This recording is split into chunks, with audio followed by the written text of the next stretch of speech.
Hello everyone, welcome to our channel. ఈరోజు కథ వెంకటాచలం గారిది ప్రైవేటు ఉద్యోగమే అయినప్పటికీ ఒక మంచి జీతం వచ్చే ఒక మంచి ఉద్యోగం ఆయనదే. లంచాలు తీసుకోవటం, తప్పుడు పనులు చేయటం ఆయనకు అలవాటు లేదు. చాలా బాధ్యత గల వ్యక్తి ఆయన. ఆయన చాలా పెద్ద ఖాళీ జాగా ఉండేలాగా మధ్యలో అందమైనటువంటి 2BHK ఇల్లు ఒకటి ఆయన కష్టార్జితంతో పిల్లలు పుట్టకముందే ఆయన ఇల్లు కట్టించుకొని ఒక స్కూటర్ కొనుక్కున్నాడు ఆయన. ఆ తరువాతనే ఇక ఆయన పెళ్లి చేసుకున్నాడు లక్ష్మినే. పెళ్లి చేసుకున్న తర్వాత ఇల్లాలు వచ్చిందే. లక్ష్మికి ఏదో వాళ్ళు కొద్దిపాటి స్త్రీధనం, కొద్దిపాటి బంగారం పెట్టి పంపించారు లక్ష్మి తల్లిదండ్రులు. అవేమీ చెప్పుకోదగ్గ కట్నాలేమీ కాదు. అత్తగారిచ్చిన అవి కూడా వెంకటాచలం ఆయన ముట్టుకోకుండా ఆ డబ్బుల్ని లక్ష్మి పేరిటే రేపొద్దున ఏదో ఒక రోజుకు ఉపయోగపడతాయని అత్తగారు వాళ్ళు ఇచ్చింది నిండా ₹1,00,000 కట్నం. ఆ ₹1,00,000 కట్నం బ్యాంకులో ఆవిడ పేరు మీద వేసి ఆవిడకి పెట్టింది వాళ్ళు ఒక 15 తులాల బంగారం. వెంకటాచలం తల్లిదండ్రులు 10 తులాల బంగారం పెట్టారు. అది ఆవిడ రోజు వేసుకోవటానికే సరిపోద్దని ఆవిడని అవి మాత్రం ఇంట్లోనే ఉంచి వేసుకోమని చెప్పి వీళ్ళిద్దరిదే అన్యోన్య దాంపత్యం. ఆయన ఎంతైతే తెస్తాడో అంతలోనే ఇల్లు జరుపుకుంటూ వస్తుంది లక్ష్మి. ఇంట్లో ఇల్లాలిగా ఉంటూనే ఖాళీగా ఉండటం ఎందుకు అనే దాంతో ఇంటి చుట్టూ చెట్ల పాదులు పెంచి ఇంట్లోకి కూరగాయలు అవి ఖర్చు కాకుండా అవే వాడుకుంటారు వాళ్ళు. ఇక వచ్చే జీతంలో వెంకటాచలం గారు ఆయన సొంతిల్లే కాబట్టి అద్దె కట్టే పని లేదు కాబట్టి అద్దె డబ్బులు పక్కన పెట్టి మ్యూచువల్స్లో రిటైర్మెంట్కి దాస్తూ వచ్చే ఆ తర్వాత ఆయన జీతం పొదుపుగా వీళ్ళు ఇంట్లో ఎంత అవసరమో అంత మేరకే ఖర్చులకి వాడుకుంటూ పల్లెటూరులో తక్కువ రేటుకి పప్పులు, ఉప్పులు, బియ్యాలు దొరుకుతాయి కాబట్టి వాటిని అక్కడి నుంచే కొని తెప్పించుకుంటూ కాపురాన్ని చాలా జాగ్రత్తగా అందరూ సినిమాలు, షికార్లు, షాపింగులు, వచ్చిన కొత్త చీరలల్లా కట్టాలి, నగలల్లా వెయ్యాలి, లేదంటే కనుక దర్జాగా ట్రిప్పులకి వెళ్ళాలి, ఎంజాయ్మెంట్లు చెయ్యాలి అనుకుంటే పుట్టబోయే బిడ్డల భవిష్యత్తు గురించి మాత్రమే ఆలోచించే వ్యక్తి వెంకటాచలం గారు. లక్ష్మి ఆయనకి తగిన భార్య. ఆ తరువాత పెళ్ళయ్యాక కూడా ఆయన 3 ఏళ్ళు పిల్లల్ని ఆపుకొని ఒకళ్ళని మనం ఎఫెక్ట్ చెయ్యగలం అనేది ఫిక్స్ అయిన తరువాతనే ఆయన ఫస్ట్ భార్య గర్భవతి అయ్యేగా పర్మిషన్ ఇచ్చాడు. ఆ తర్వాత ఆవిడ గర్భవతి అవటం, ఒక కొడుకు పుట్టడం, పెద్దబ్బాయి పేరు శివరాం అని పెట్టుకోవటం. పెద్దబ్బాయి పుట్టిన తర్వాత మళ్ళీ 3 ఏళ్ళు ప్లాన్ చేసుకున్న తరువాత ఆవిడ ఆరోగ్యం రీత్యా కూడా గ్యాప్ మంచిది కాబట్టి ఆ తర్వాత గ్యాప్ తీసుకుందాం అనుకున్నారు. కానీ లక్ష్మికి అనుకోకుండా శివరాం పుట్టిన వెంటనే ఆవిడ ప్రెగ్నెంట్ అవటం, శివరాం తర్వాత 1 ఇయర్కే జయరాం పుట్టడం జరిగిపోయింది. పెద్ద కొడుక్కి రెండో కొడుక్కి సంవత్సరమే గ్యాప్ వచ్చినా ఆయనకి భార్యకి ఆపరేషన్ చేయించేశాడు. ఆ తర్వాత పిల్లలిద్దరికీ మనం ఏమిచ్చినా ఏమివ్వకపోయినా ప్లానింగ్ ఆఫ్ లైఫ్ అనేది అలవాటు చేయాలని ఆయన చిన్నప్పటి నుంచి పిల్లలకి తిండి విషయంలో తక్కువ చేసేవాడు కాదు. ఆరోగ్యాన్ని నెగ్లెక్ట్ చేయకూడదు అనే దాంతో పిల్లలకి మంచి వ్యాయామం, దాంతోపాటు పిల్లలకి మంచి ఆరోగ్యం కోసం కమ్మగా భోజనం, బయట ఫుడ్లు వాళ్ళు అసలు కొనుక్కోరు. పిల్లల్ని సినిమాలకి, షికార్లకి, గాలి తిరుగుళ్ళకి తిప్పకుండా పిల్లలకి అడ్డమైనవి కొనివ్వకుండా వాళ్ళ క్వాలిటీ ఎడ్యుకేషను ఉన్నంతలోనే మంచిగా దానికి తోడు ఆయనే దగ్గర కూర్చోబెట్టుకొని చదివించుకోవటం.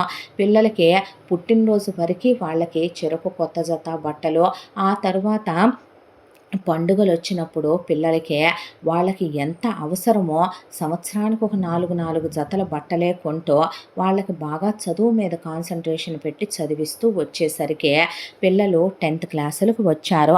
పెద్దబ్బాయి ఇంటర్ సెకండ్ ఇయర్లో ఉండగా రెండో అబ్బాయి ఇంటర్ ఫస్ట్ ఇయర్లో ఉన్నప్పుడు ఆయన పిల్లలిద్దరినీ దగ్గరికి పిలిచి కూర్చోబెట్టి ఒకటే చెప్పాడు, మీరు ఈ ఇంటర్లు అయిపోయిన తర్వాత ఇంజనీర్లకి వెళ్ళాలి నాన్న.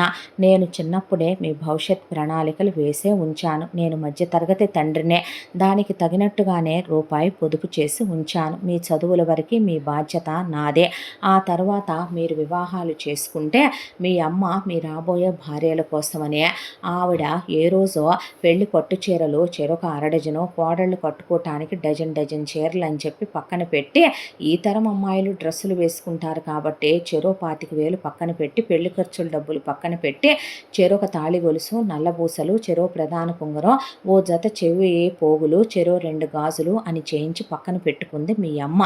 ఇక మీరు నా రిటైర్మెంట్ గురించి దిగులు పడాల్సిన అవసరం లేదయ్యా. నా రిటైర్మెంట్‌కి సరిపడా నేను ప్లాన్ చేసుకున్నాను. మాకు రోగాలొచ్చినా, రొస్టులొచ్చినా, మేము రేపొద్దున నేను రిటైర్ అయిపోయినా నా ఖర్చులు మాత్రం మీ మీద నేను రూపాయి పెట్టను. మీ అమ్మనే నేను పోయి మీరు తీసుకెళ్ళినా మీ అమ్మకు ఓ రూపాయి ఇచ్చి వెళతాను. దాని మీద వడ్డీతో అది బ్రతుకుద్ది తప్ప మీకు భారమై మాత్రం మేము పోము. అది పోయినా నేనంతే, నేను పోయినా అదంతే. ఎందుకు నాన్నగారు ఆ మాటలంటే? చెప్పాలిరా మీకు. మీరిప్పుడు పెద్దవాళ్ళయ్యారు కాబట్టి చెప్పాలి. మీ చదువులు ఇంజినీరింగు, పీజీలు కంప్లీట్ అయిపోయిన తర్వాత మీరు ఉద్యోగాలు తెచ్చుకోండి. ఆ తర్వాత పెళ్లి చేసుకోండి. మీ ఇద్దరూ అన్యోన్యంగా చిన్నప్పటి నుంచే రామలక్ష్మణుల్లాగా ఉంటారు. ఇలాగే లైఫ్ లాంగ్ నేను ఉన్నా లేకపోయినా మీ ఇద్దరూ ఒకళ్ళతో ఒకళ్ళు అన్యోన్యంగా కలిసి మెలిసే ఉండాలి. ఏ నిర్ణయమైనా కలిసే తీసుకోండి. మీరు ఏం చేసినా కలిసే ఉండేలాగా ప్లాన్ చేసుకోండి అయ్యా. మీ పెళ్ళిళ్ళు అవ్వగానే మీరేమీ మా దగ్గర ఉండొద్దు. మీరు వేరు కాపురాలు వెళ్ళిపోండి. వచ్చి అమ్మా నేను చూసి వెళతాం. మీరొచ్చి మమ్మల్ని చూసి వెళ్ళండి. అలా ఉంటేనే బంధుత్వాలు, చుట్టరికాలు బాగుంటాయి. ఇక ఈ ఇల్లు, ఇంటి స్థలం అంటారా? ప్రస్తుతానికి దీని ఖరీదు ల్యాండ్ పరంగా అమ్మితేనే ఏ రోజో కొన్నానులే మీరు పుట్టకముందో. ఆ రోజు ఇది చాలా చిన్న పెట్టుబడితో కొన్నాను నేను. ఇవాళ దీని వాల్యూ 2 కోట్లు అంటున్నారు. రేపు నేను పోయేంత వరకు ఇది నా పేరు మీదే ఉంటుంది. నేను పోయాక మీ ఇద్దరికే పెట్టిపోతాను నేను. దీన్ని అమ్ముకొని చెరుసగం డబ్బులు తీసుకోండి. మీ భవిష్యత్తులకి అవి ఉపయోగపడతాయనే అనుకుంటున్నాను. మీ లైఫ్ గురించి మీరే ఉద్యోగాలు చేస్తూ ప్లాన్ చేసుకోవాలి. ఎలాంటి అమ్మాయిల్ని మీరు ప్రేమించే పెళ్లి చేసుకుంటారో, అరేంజ్డ్ మ్యారేజ్ చేసుకుంటారో, మీ మనసుకు తగిన వాళ్ళని, మీ బుద్ధికి కలిసి వచ్చే వాళ్ళని మీరు చేసుకోండి. తర్వాత మీరే కష్టపడి ఇల్లు కట్టుకున్నా, కారు కొనుక్కున్నా, పిల్లల ఫ్యూచర్ గురించి ప్లాన్ చేసుకున్నా. నా జీవితంలో నేను ఇప్పటివరకే అప్పు అనే తప్పు చేసి ఎరుగను. ఎవరి దగ్గర చేయి చాపి ఎరుగను. ఎవరిని ₹1 అడిగి ఎరుగను. మీరు కూడా అలాగే ఉండాలని మనస్ఫూర్తిగా కోరుకుంటున్నాను. కష్టపడితే మనిషి సాధించలేనిది ఏదీ లేదు. అందుకు నిదర్శనం నేనే. నా తల్లిదండ్రులు నాకంటూ ఇచ్చిన ఆస్తి అర్ధనా పైసా కూడా లేదు. నా కష్టార్జితంతో నేను సంపాదించుకుందే ఏదైనా. ఈ ఇంటి స్థలం కాకుండా మీకోసం బ్యాంకులో నేను కొంత డబ్బు మా పేరు మీద వేసే ఉంచుకున్నా. మా తదనంతరం ఆ డబ్బులు మ్యూచువల్లో పెరుగుతున్నాయి. మీ ఇద్దరికీ చెరుసగం ఇచ్చిపోతాను. ఎంత ఏంటి అనే మాటలు ఇప్పుడు అప్రస్తుతం. వాటి మీద మీరు ఆశ పెట్టుకోవద్దు అని చెప్పేశాడు ఆయన. ఆ తర్వాత పిల్లలు సరే నాన్న అన్నారు. ఆయన మాటకు అసలు వాళ్ళు ఎదురు చెప్పరు. ఆ తర్వాత శివరాం, జయరాం ఇద్దరు సంవత్సరమే గ్యాప్ కాబట్టి ముందు శివరాంది ఎంటెక్ అయిపోవటం, తర్వాత శివరాంకి పెద్ద దాంట్లోనే జాబ్ రావటం, ఆ తర్వాత శివరాం ఆ జాబ్లో జాయిన్ అయిపోవటం. నెలకి 70,000తో స్టార్ట్ అయింది శివరాం కెరియర్. ఆ తర్వాత నెక్స్ట్ ఇయరే జయరాం అంది రావటం. ఆ తర్వాత జయరాము కూడా నెలకి ₹70,000 ఉద్యోగం రావటం. పిల్లలిద్దరూ సెటిల్ అయిపోయిన తర్వాత పెద్ద అబ్బాయి పెళ్లి చేసుకోవా నువ్వు, సంబంధాలు చూడమంటావా శివ అని అడిగితే, నేను ఒక అమ్మాయిని ప్రేమించాను నాన్న. తన పేరు సువర్ణ, నా జూనియరు. తనది బీటెక్ రీసెంట్గానే కంప్లీట్ అయింది. ప్రస్తుతం తను ఈ 1 ఇయర్గా జాబ్ చేస్తోంది అని చెప్పిన తర్వాత, మేమేమి ప్రేమ వివాహాలకి విరుద్ధం కాదని ఫస్టే చెప్పాం. నీకు అన్ని విధాలా ఓకే కదా, తను మన క్యాస్ట్ కాదు, మీకు ఓకేనా నాన్న అంటే, కులాలు కూడి పెడతాయా ఏంటయ్యా, పిచ్చి మాటలు కాకపోతే అని పెద్దబ్బాయి చెప్పినట్టుగానే సువర్ణ వాళ్ళ ఇంటికి వెళ్ళి వీళ్ళు సంబంధం మాట్లాడారు. సువర్ణ వాళ్ళ అమ్మా నాన్న మిడిల్ క్లాస్ ఫ్యామిలీ. వాళ్ళు సింపుల్గా ఎంగేజ్మెంట్ పెళ్ళి జరిపిస్తామని, మేము లక్షలు కోట్లు ఖర్చు పెట్టలేమని చెప్పే, దానికి తోడు అబ్బాయికి ఒక హ్యాండ్ చైను, మెళ్ళో చైను, ఉంగరం పెడతామని, మేము ఒక బండి మాత్రం అబ్బాయికి, అమ్మాయికి వాళ్ళు తిరగటం కోసమే కాబట్టి కొనిస్తాము అని చెప్పి, అంతకు మించి మేమేమే స్తోమతకు మించి పెట్టలేము. పిల్ల ఈ సంవత్సరంగా ఉద్యోగం చేస్తున్న డబ్బులు దాచిపెట్టే మేము పిల్ల కోసం అని చెప్పి ఒక చిన్న అట్లా గొలుసు, దాంతోపాటు అమ్మాయికి 2 గాజులు చేయించాము. అవి వరకు 2 జతల చెవుపోగులు, ఒక 2 ఉంగరాలు ఉన్నాయి, పెట్టి పంపిస్తాం. అంతకు మించి మేమేం పెట్టలేమని వాళ్ళు చెప్పారు. మీ ఇష్టమమ్మా అని చెప్పి వెంకటాచలం, లక్ష్మీ వరలక్ష్మి వీళ్ళు పెట్టాల్సినవి పెట్టి పెద్దమ్మాయి సువర్ణనే పెద్దబ్బాయికి ఇచ్చి పెళ్లి చేద్దామని ఎంగేజ్మెంట్ చేసుకున్న తర్వాత రెండో వాడికి కూడా కలిపి చేసేస్తే పెళ్లి ఖర్చులు కూడా కలిసి వస్తాయి కదా, వియ్యాల వారి మీద భారం పెట్టినట్టు కూడా ఉండదు, అప్పుడు చెరుసగం ఖర్చులు వేసుకుంటారని చిన్నోడా నువ్వెవరినైనా ప్రేమించావా అని అడిగాడు వెంకటాచలం. లేదు నాన్న అనేసరికి వీళ్ళే తెలిసిన బంధువుల్ని చుట్టాలని అడిగేపాటికి వీళ్ళ పిల్లలు కడిగిన ముత్యాలు చూడటానికి చాలా అందంగా ఉంటారు, దానికి తోడు ఒక్క చెడు అలవాటు లేదు, వెంకటాచలం పెంపకం అలా ఉంటుంది, ఆ విషయం వాళ్ళకి తెలిసి మంచి ఉద్యోగాల్లో కూడా ఉన్నారని వెంటనే సంబంధం రెండో అబ్బాయికి అలా వెతుక్కుంటూ వచ్చేసరికి పెళ్లి చూపులకు వెళ్ళారు. అమ్మాయి పేరు గిరిజ, చాలా మెత్తగా ఉంది, వంచిన తల అస్సలు ఎత్తట్లేదు, దానికి తోడు గిరిజ వాళ్ళ అమ్మా నాన్న అర్ధనా పైసా మేము కట్నం ఇవ్వలేమని చెప్పి పెళ్లి ఖర్చులు ఎంగేజ్మెంట్ ఖర్చులు చాలా సింపుల్లో తేలుద్దామని మేము అనుకుంటున్నామని, మేము అసలు ఏ బంగారం పెట్టలేమని, మేము ఏ బాట్లో కొనలేమని, మొత్తం పెళ్ళి అంతా కలిపి వాళ్ళు వేసిన బడ్జెట్ ఒక 2 లక్షలు అని చెప్పారు. వీళ్ళకి కట్న కానుకలు ఆశ లేదు, పిల్ల చూడడానికి బాగుంది, అమ్మాయి ఇంజనీరింగ్ వరకు చదువుకున్న పిల్లే కాబట్టి బాధ ఏమీ లేదులే అనే దాంతో ఇక రెండో అబ్బాయి చూడగానే అమ్మాయి బాగుందని నచ్చిందని పదే పదే అమ్మాయి వైపే చూస్తుంటే అది గమనించి వీళ్ళు సంబంధం ఓకే చేసుకున్నారు. దాంతో పెద్ద వియ్యంకుడు వాళ్ళు రెండో వియ్యంకుడు వాళ్ళు మాట్లాడి ఖర్చులు చెరుసగం వేసేసుకొని పెద్ద అబ్బాయికి రెండో అబ్బాయికి కూడా శివరాంకి సువర్ణని జయరాంకి గిరిజని ఇచ్చి పెళ్లి చేశారు. ఫస్ట్ నైట్లో ఏదో వాళ్ళకున్నంతలోనే హనీమూన్లో 16 రోజుల పండగలు అయిపోయాక ఎవరికి వాళ్ళు వేరు కాపురం పెట్టేసుకోమని వెంకటాచలం చెప్పడంతో అమ్మా నాన్నల్ని వదిలి దూరంగా వెళ్ళలేరు, ఆయన ఎందుకు వీళ్ళ ప్రైవసీ కోసమని వీళ్ళకే డిస్టర్బెన్స్లు రాకూడదని వేరే వెళ్ళమన్నాడని తెలుసుకోలేనంత దిగజారిపోయిన కొడుకులు వాళ్ళు కాదు, బాధ్యతలు తెలియాలనే దాంతోనే తండ్రి వేరే పెట్టాడని వాళ్ళకి తెలుసు, అందుకే అమ్మా నాన్నల్ని వదిలి వెళ్ళలేక తండ్రికి కుడివైపున ఒకళ్ళు ఎడం వైపున ఒకళ్ళు 2 పోర్షన్లో ఇల్లు ఆల్రెడీ కట్టించి అద్దెకి ఇవ్వటానికని ఉంటే చెరొక ఇల్లు అద్దెకి తీసుకున్నారు.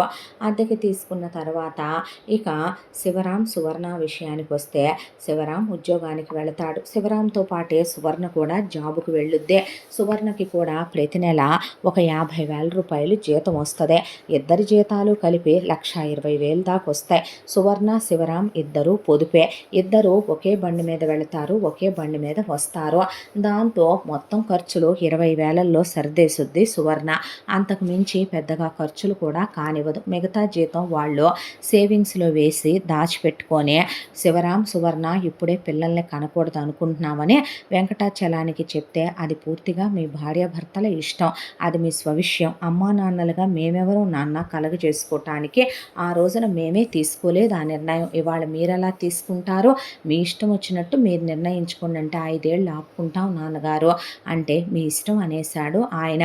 ఆ తర్వాత శివరాం సువర్ణ కలిసి కూర్చొని మాట్లాడుకున్నారు.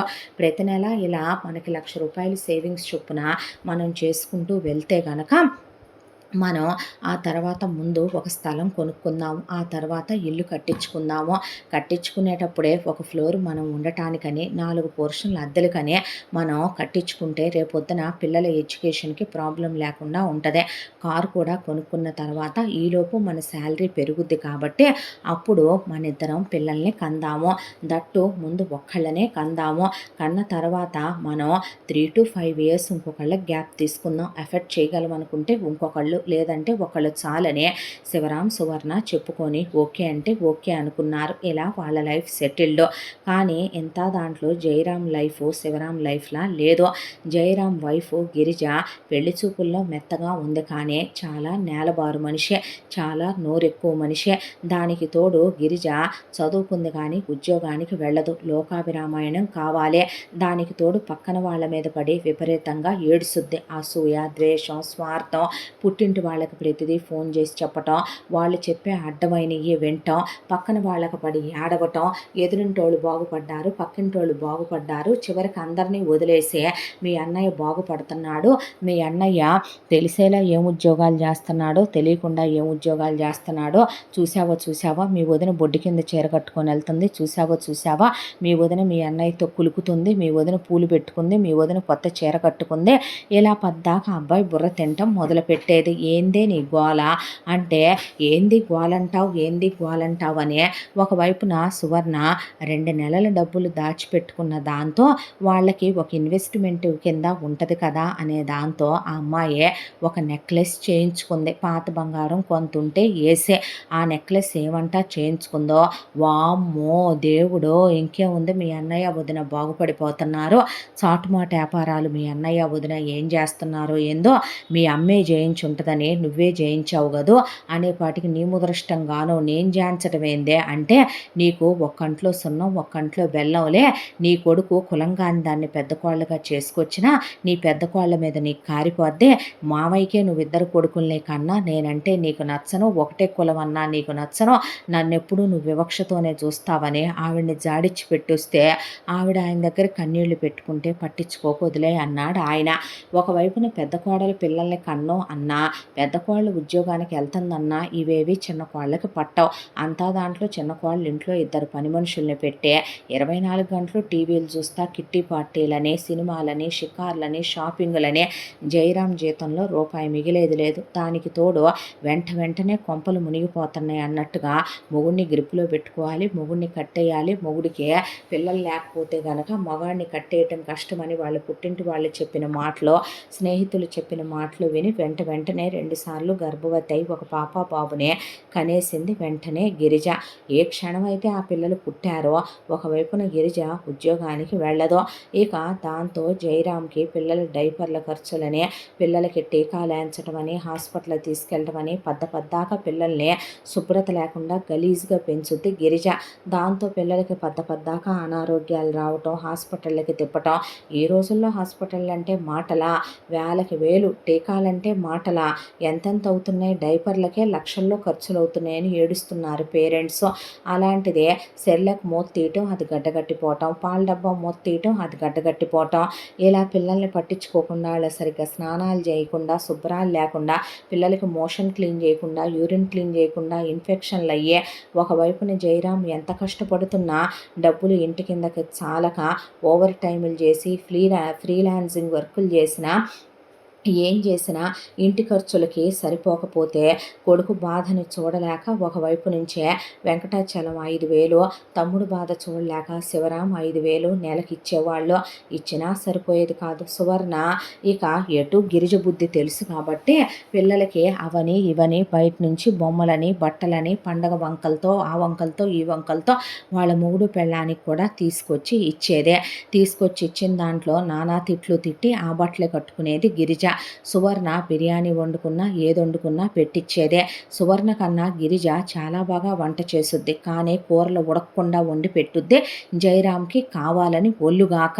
ఇక లక్ష్మి చూడలేక లక్ష్మి వండి పంపిస్తే పెద్దోడికి కూడా పంపవే అని వెంకటాచలం అంటే, అది కాదండి పెద్ద కోడలు వాడిని బాగా చూసుకుంటుంది, చిన్నది వాడిని పట్టించుకోదు, పిల్లాడు ఎండిపోతున్నాడండి అనేసరికి అమ్మా నాన్న బాధ చూడలేక శివరాం రే వదిన రేపటి నుంచి క్యాబ్లో వెళ్ళొద్దులే కానీ నా బండి మీద దింపుతారమ్మనమని తన భార్యనే క్యాబ్లో వెళ్ళి, పర్లేదు సువర్ణ అంటే, పర్లేదండి నేను వెళ్తానన్నాక జయరాముని తనే పిక్ చేసి డ్రాప్ చేస్తూ ఉండేవాడు. ఏరా మరీ కష్టంగా ఉంటుందా, పోనీ నా ఆఫీసులో చూసేదా అనే తమ్ముణ్ణి తన ఆఫీసులోకి మార్చుకున్నాడు. జీతం పెరిగినా సరిపోవట్లేదు, ఎంత వచ్చినా ఇంటి ఖర్చులు, పని మనుషులు, ఏది సినిమాలు, షికార్లు, షాపింగులు, చెప్తే విందో అరుస్తుంది, బజార్లు ఎక్కుద్ది, రోడ్డు ఎక్కుద్ది, గొడవ. ఒకవైపున లక్ష్మి బొప్పాకాయ తింటంటే, తిను బాగా తిని నువ్వు కూడా ఫ్రూట్స్ తినేంత లెవెల్కి వచ్చేసావో, ఓసి నీ ముదృష్టంగాను చెట్టుకాయలు పండేశానే రేపు పంపుతానే, ఏమోలే నువ్వు నీ మాటలు నీ వ్యవహారాలు అనేసి ఆవిడ్ని గురించి చుట్టుపక్కల వాళ్ళ దగ్గర ఏకటం, తోడుకోడల గురించి ఏకి పెట్టడం. ఇంత దాంట్లో సువర్ణ ఫ్రెండ్ ఒక అమ్మాయి ఒక రోజున మా అత్తగారు వాళ్ళ తరఫున ఒక 20 మంది వస్తామన్నారు భోజనాలకి సువర్ణ, నాకు అంతమందికి వంట చేయటం వచ్చి సావదో, ఈయనేమో నన్ను అరుస్తున్నాడు, ఎక్కడైనా క్యాటరింగ్ చెప్పేవాడినిగా, చెప్తే ఇప్పుడు ఏం చేయాలంటే సువర్ణ హాబీ కొద్దీ సరదాగా వాళ్ళ అమ్మ దగ్గర వంట నేర్చుకుంది. సువర్ణ కన్నా బాగా గిరిజ వంట చేసుద్ది, గిరిజకు ఒళ్ళు కాదు అది వేరే విషయం, కానీ సువర్ణ మాత్రం ఆ అమ్మాయి చేత సరుకులు తీసుకొని మా ఇంటికి పంపించని చెప్పి మొగుడు హెల్ప్ చేసేసరికి ఆ అమ్మాయికి వంట చేసి పంపించి వీళ్ళకి కావలసినవి పక్కా తీసుకొని అందులో నుంచే కొంత గిరిజకి కొంత అత్తగారు వాళ్ళకు కూడా పంపింది. ముష్టి బిర్యానీ పంపింది అనే అమ్మాయిని నానా మాటలు అని ఆ బిర్యానీ తిని నానా తిట్లు తిట్టి కూర్చుంది గిరిజ. ఆ తర్వాత సువర్ణ ఫ్రెండ్ టేస్ట్ చాలా బాగుందన్నారు, క్యాటరింగ్ బిజినెస్ పెట్టుకోవచ్చు కదే అనేపాటికి శివరాం ఈ ఐడియా ఏదో బాగుంది సువర్ణ అన్న తర్వాత ఇప్పటికే టైం ఉందా ఇంకా మనకి, పొద్దున్న నుంచి సాయంత్రం దాకా మన ఇద్దరం ఉద్యోగాలకు వెళ్ళొస్తున్నాం, సాయంకాలం ఒకవైపున బీటెక్ పిల్లల దాకా నువ్వు ట్యూషన్లు చెప్తున్నావు, నువ్వు ఖాళీయేగా సువర్ణ, నేను హెల్ప్ చేస్తాను అనే మనం ఎటు ల్యాండ్ కొనుక్కున్నాం కదా ఇల్లు కట్టుకోవటానికి, ఓడిదేవుడో నీ అన్నయ్య వదిన బాగుపడిపోయారు, ఇంకేముంది నాయనో ఇవాళ ల్యాండ్ కొన్నాడంట, చేతగానోడా పనికిమాలినోడా అసమర్థుడా, నిన్నెందుకు పెళ్లి చేసుకున్నానో మీ అన్నయ్యని చేసుకున్నా పోయేది, అసలు మీ అన్నయ్య అయితే గనక నన్ను సుఖపెట్టేవాడు సంతోష పెట్టేవాడు అనే పాటికి అదిరిపోయి చుట్టుపక్కల వాళ్ళంతా అదోలా చూస్తుంటే తనకేమీ తెలియదులే అందుకే అలా అంటదని సిగ్గుతో లోపలికి వెళ్ళిపోయాడు శివరాం. లక్ష్మి వెంకటాచలంతో అదా మాటలేందయ్యా అనేపాటికి జయరాం కొడితే పళ్ళు రాలుతాయంటే చేతగాని మొగుడు మంచానికి ఉండడు కంచానికి ఉండడు అని రోడ్డెక్కేసిందే. దాంతో వాళ్ళెటు స్థలం కొన్నారు కాబట్టి ఆ స్థలంలో పళ్ళ మొక్కలు పూల మొక్కలు ముందే ఏం చుంచుకున్నారు, చుట్టూ వాళ్ళు వాల్స్ కట్టించే అక్కడే ఆ అమ్మాయి టెంపరీగా ఒక రేకుల షెడ్ లాగా వేయించి క్యాటరింగ్ చేయటం మొదలుపెట్టింది సువర్ణ. అలా శివరాం హెల్ప్తో సువర్ణ క్యాటరింగ్ బిజినెస్ స్టార్ట్ చేసే ₹4 రావటం మొదలైనవి. ఆ అమ్మాయికి తెలియని వాళ్ళ అమ్మకు ఫోన్ చేసి లక్ష్మిని అడిగితే నాకెందుకు సాయం చేస్తావు, నన్నెందుకు పట్టించుకుంటావు, నీ పెద్ద కోళ్ళంటే నీకు బాగా నచ్చేసుద్ది, నీకు నరాలు పొంగిపోతాయి నీ పెద్ద కోళ్ళంటే, నువ్వు పెట్టుకోవే బొల్లుగాందానా పనికి మాలిందానా పండుమోతుందానా నన్నంటావేంటే అని ఆవిడంటే అదేదో నువ్వే చేయొచ్చుగా, నా కోసం నా పిల్లల కోసం చేతగాని చిన్న కొడుకును కన్నావు నువ్వు, అసమర్థుడైన చిన్న కొడుకును కన్నావు నువ్వు అని ఆవిడ్ని డాబాలెక్కి నానా మాటలు అంటాం. చుట్టుపక్కల వాళ్ళ దగ్గర ఆవిడ్ని తోడుకోవడాల్ని బంధువుల దగ్గర ఏకిపెట్టి రావటం. దాంతో పెళ్ళిళ్ళు పేరెంటాలకు కూడా వెళ్ళటం మానేశారు వాళ్ళు. చిచ్చి వెధవ జీవితం అనే విరక్తి రావటం మొదలైపోయింది ఒకవైపున జయరాంకి. ఎంత దాంట్లో ఆ అబ్బాయి చెయ్యలేకపోతున్నాడు, అలిసిపోతున్నాడు, మనిషి గుండె నవిసుకుపోయే ఇదివరకట్లా కళాకాంతి లేదో కళావిహీనంగా తయారైపోయి రోజు ఇంట్లో పోరు ఇంతంత కాదయ్యా అనే ఇంట్లో ఆడదాని గోల అంతా ఇంత కాదు, తల బద్దలైపోతోంది. సుఖం లేని బతుకైపోతుంది, సస్తే పోద్దని అమ్మా నాన్నల దగ్గర ఏడిస్తే పెద్దోడు ప్రేమించానని చేసుకున్న పిల్ల కులంగా పోయినా పద్ధతిగానే ఉంది, రెండోవాడు మన కులమే కదా అని చెప్పి మనమే చూసి మెచ్చి చేసినందుకు ఈ దరిద్రపతి ఇలా కాల్చుకు తింటుంది వాడినని ఒకవైపున వీళ్ళు నలిగిపోవటం మొదలైంది. ఇలా కూర్చుంటే తప్పు, నుంచుంటే తప్పు, అవతల వాళ్ళు బాగుపడకూడదు, మనం కష్టపడము, మొగుడు ఒక్కడే కష్టపడాలి, మనం కూర్చొని తినాలని చెండుకు తినటం మొదలు పెట్టేసింది అందరినీ కలిపి గిరిజ. ఇదంతా ఒక ఎత్తైతే ఒక రోజున పిల్లల్ని ఎప్పటినుంచో గిరిజ గాలికి వదిలేసి పిల్లల్ని డాబాల మీద మంచుల్లో వదిలేసి పట్టించుకోక పిల్లలకి ఓ మంకీ క్యాప్ వేయక స్వెటర్ వేయక ఇంట్లో అన్నీ ఉన్నా పిల్లల్ని శుచి శుభ్రతలు లేకుండా పెంచుద్ది కాబట్టి ఒక రోజున పిల్లాడు పెద్ద పెద్ద వాంతులు చేసుకొని గుడ్లు తేలేసి కళ్ళు తిరిగి పడిపోయారు. జయరాంకి గుండె ఆగిపోయి అన్నయ్యా అని శివరాముని పిలిచేసరికి ఆ అబ్బాయి పరిగెత్తుకుంటూ బండేసుకొని వచ్చేసరికి హాస్పిటల్కి తీసుకొని వెళ్తే పిల్లలిద్దరికీ చాలా సీరియస్గా ఉందని, లంగ్స్ ఇన్ఫెక్షన్ అయిందని, కనీసం మీకు కామన్ సెన్స్ ఉండాలి కదండి, మీ వైఫ్ ఏమన్నా ఎంప్లాయా అంటే హౌస్ వైఫే అంటే పిల్లలకి ఒక స్వెటర్ వేయాలని, పిల్లలకి ఒక గ్లౌజులు వేయాలని, పిల్లల్ని ఓ మంకీ క్యాప్ వేసి కేర్ఫుల్గా పెంచాలి ఇంత చిన్న వయసులో, మన ఇమ్యూనిటీ సిస్టమ్ వేరు వాళ్ళ ఇమ్యూనిటీ సిస్టమ్ వేరని ఎడ్యుకేటెడ్స్ మీకు ఆ మాత్రం తెలియదా, ఇమీడియట్గా పిల్లల్ని ఐసీయూలో అడ్మిట్ చేయాలి, పిల్లలకి చెరొక 2.5 లక్షల దాకా ఖర్చు అవుద్ది, ఇప్పటికిప్పుడు ట్రీట్మెంట్ చేయాలి అని చెప్పేసరికి డాక్టరు కూర్చుండిపోయాడు జయరాం. ఇలాగే అయిపోతే రేపొద్దున జీవితం ఏంటని ఆ అబ్బాయికి ఏమీ అర్థం కాల. అంతా దాంట్లో వెంకటాచలం గారు ఆయన ఎందుకైనా మంచిదని ₹4 పక్కన పెట్టుకున్న మనిషి కాబట్టే ఇదిగో నాన్న అనే ఆయన ఒక ₹5 లక్షల చెక్కు నీ పిల్లల కన్నా ఎక్కువ అంటరా, వాళ్ళు నా పిల్లలు కాదా అనే సువర్ణ ఏమీ అనని పిల్ల కాబట్టి ఒక 5,00,000 శివరాం చెక్కు తెచ్చిచ్చేసరికి జయరాం ఈరోజు ఆపదొచ్చిందంటే మీరున్నారన్నా, లైఫ్ లాంగ్ ఎవరుంటారో అని దిగులుతో పిల్లల్ని అక్కడే వదిలేసేపాటికి లక్ష్మి పరిగెత్తుకుంటూ వచ్చి ముందు బిల్లు కట్టి పిల్లలకి ట్రీట్మెంట్ మొదలుపెట్టారు. అక్కడ ఏమన్నా చేసుకుంటాడేమో తమ్ముడని శివరాం పరిగెత్తుకుంటూ ఇంటి దగ్గరికి వెళ్ళేపాటికే జయరాం వెళ్ళేసరికి ఏమన్నారు డాక్టర్లు పిల్లలకి అనేసరికి పిల్లలకి ఏమీ బాలేదన్నారు, ఇలా అయిందన్నారు. మీ వదిన గొడ్రాలు కదా, దాని కంటి చూపుబడి నా పిల్లలు అలా అయిపోయి ఉంటారు. మీ అమ్మకి పెద్ద కోడలు పిల్లల్ని కనకుండా నీకన్నా కదా, అందుకని నా బిడ్డల్ని మింగేయాలని మీ అమ్మే ఏ చేతబడో ఏ బాణామతో చేయించుంటుందనే పాటికి కోపం కట్టలు తెంచుకున్న జయరాం తల్లిదండ్రులు ఆడదాన్ని కొట్టకూడదని, ఆడదానికి రెస్పెక్ట్ ఇవ్వాలని, సంస్కారం ఉండాలని చెప్పారని భరించాడు. ఇన్నేళ్లుగా పడేసి బెల్ట్ బకిల్ సైడ్ తీసుకొని ఒక వరుస పెట్టి 5-6 బెల్టులు తెగిందాకా గదిలో తలుపేసి గిరిజను కొట్టి కొట్టి కొట్టి ఆ తర్వాత నేను నీతో ఉండనంటే జుట్టుబట్టి బయటికి గెంటేసే నీ పిల్లల్ని నువ్వే ఉంచుకో పోరా అని పుట్టింటికి వెళ్ళిపోయింది. ఆ అబ్బాయి తలకాయ పట్టుకొని కూర్చుండిపోయి వెక్కిళ్ళు పెట్టి ఏడ్చేసే నేను కూడా సస్తే పీడా పోద్దంటే శివరాం సువర్ణ గట్టిగా పట్టుకొని పిచ్చి పట్టిందా అని సర్ది చెప్పాక 15 రోజులకి పిల్లలు డిశ్చార్జ్ అయ్యి ఇంటికి వచ్చారు. సువర్ణ పుట్టింటికి వెళ్ళింది. ముందు వాళ్ళు రమ్మనమని ఫుల్గా అత్తింటి వాళ్ళ మీద ఎక్కేశారు. ఆ తర్వాత ఇక వెళ్ళవా నీ మొగుడు దగ్గరికి, దరిద్రమల్లే మాకు దాపరిచ్చావు, పొద్దున్నే లేసేపాటికే ముదరస్టబ్బు మొహం వేసుకొని ఏంది నీ దరిద్రం మాకు అని ఒకవైపున గిరిజ వదినలో గిరిజ అన్నలో ఏంటి పాడుపీడాకారం అల్లే పట్టుకున్నావు, పెళ్లి చేసి పంపించిన తర్వాత పందులు కుక్కలు కన్నట్టు పిల్లల్ని కానీ అక్కడ వేయటం కాదే, పిల్లల్ని పెంచడం చేత కావాలి. ఇంజనీరింగ్ చదివావుగా, నీ తోడుకోడల్లా ఉద్యోగం చేసుకోవచ్చుగా, పనులు చేసుకోవచ్చుగా, ఒళ్ళొంగదు కానీ పక్కన వాళ్ళ మీద సాడీలు చెప్పుకుంటూ బతుకుతావు. నీకన్నా అనకూడదులే కానీ ఒళ్ళమ్ముకునే బజార్ ఆడైనయమని అసలు అత్తగారు వాళ్ళు కూడా అమ్మాయి నన్ను మాటలు అనేరగరేమో, అలాంటి కడుగుడు కడిగేసరికి చెడి పుట్టింటికి వెళ్ళకూడదని బాగా బుద్ధొచ్చి మొగుడు దగ్గరికి వచ్చిందే. వచ్చేపాటికి నిన్ను నేను ఏలుకోలేను, నీకు విడాకులు ఇస్తాను, నా పిల్లల్ని నేనే పెంచుకుంటాను, నాకు పెళ్ళి వద్దు, పెళ్ళాం వద్దు, నా బతుకు నేను బతుకుతాను, నీలాంటి వాళ్ళని ఎవడూ మార్చలేడు, నువ్వంటేనే నాకు అసహ్యం వేస్తుందని జయరాం లోపలికి వెళ్ళిపోతే గిరిజ అలా నిలబడితే లక్ష్మి వచ్చి ఏమే నువ్వు మా కులమేననే, నీ అమ్మ ఆ పనికి మాలిందుందే నీకు ఫోన్లు చేసి మా మీద చాడీలు చెప్పుద్దే, చుట్టాలు బంధువులకి మా గురించి ఏకుతారే, నువ్వు నీ అమ్మ నీ వదనలు కలిసే, కష్టం అంటే ఒక్కరోజు వచ్చిందంటే పిల్లలకి ఓ చెడ్డీ కొనుక్కొచ్చిందంటే, నీ పురిటి ఖర్చులు పెట్టుకుందంటే, ఒక్కరోజైనా ఒక పావు కిలో స్వీట్లు తెచ్చిందంటే అదే, పిల్లలకు బిస్కెట్ ప్యాకెట్ తెచ్చిందంటే అదే, ఓ సీమంతం చేసిందంటే అది నీకు నా కొడుకు కాబట్టి అన్నిటికీ సహించి భరించి నేను నా మొగుడు కాబట్టి ఊడుకుంటున్నామని నీ ఇష్టం వచ్చినట్టు పెద్దోడి మీద పెద్దోడి పెళ్ళాం మీద పెట్టిరేగిపోయి నిందలేసావు.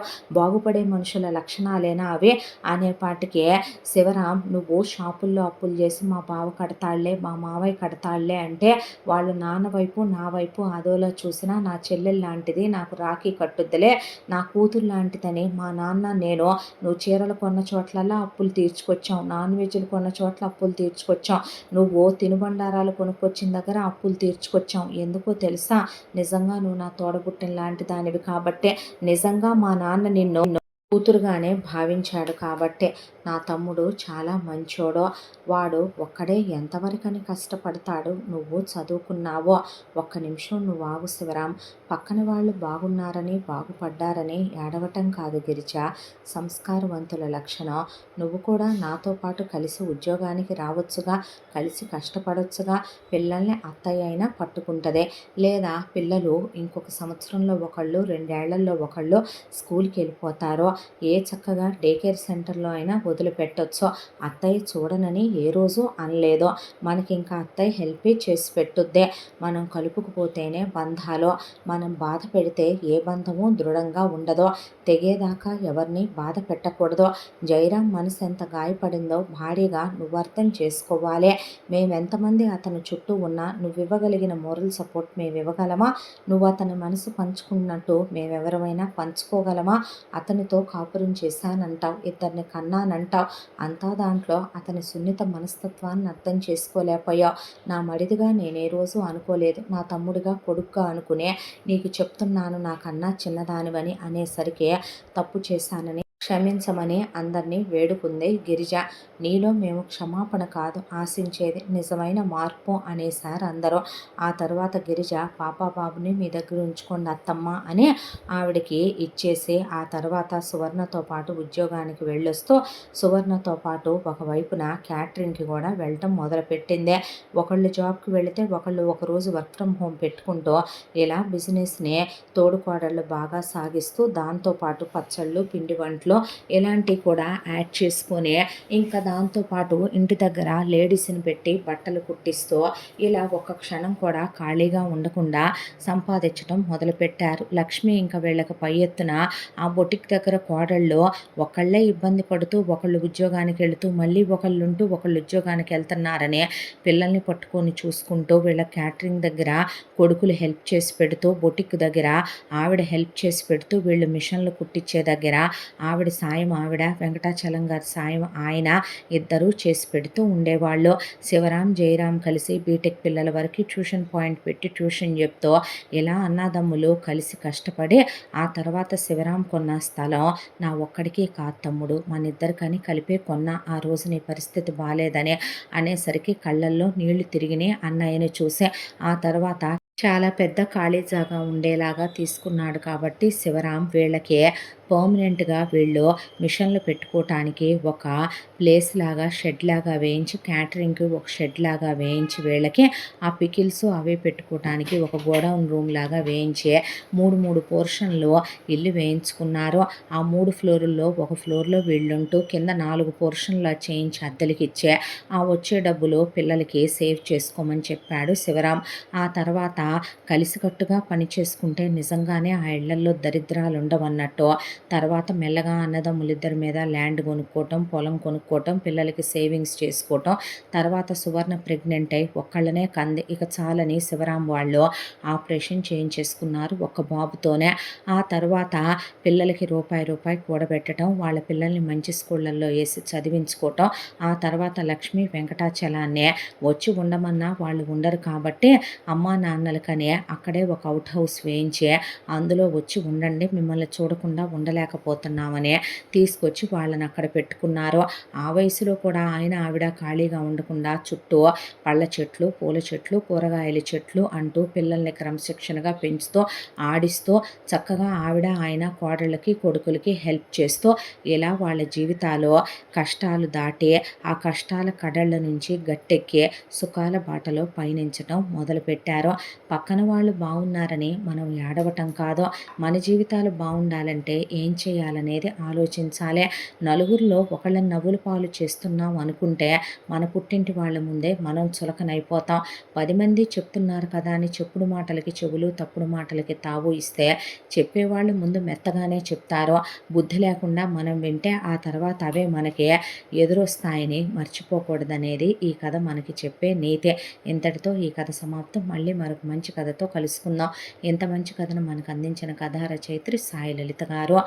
ఇలాంటి ఎన్నో మంచి మంచి కథలు మన ఛానల్లో మీరు వినాలనుకుంటే తప్పకుండా మన ఛానల్ని లైక్ చేయండి, షేర్ చేయండి, సబ్స్క్రైబ్ చేయండి, బెల్ ఐకాన్ క్లిక్ చేసి ఆల్ అనే బటన్ని ప్రెస్ చేయడం మర్చిపోకండి. మళ్ళీ మరో మంచి కథతో మీ ముందుకు వస్తాను. Thank you so much.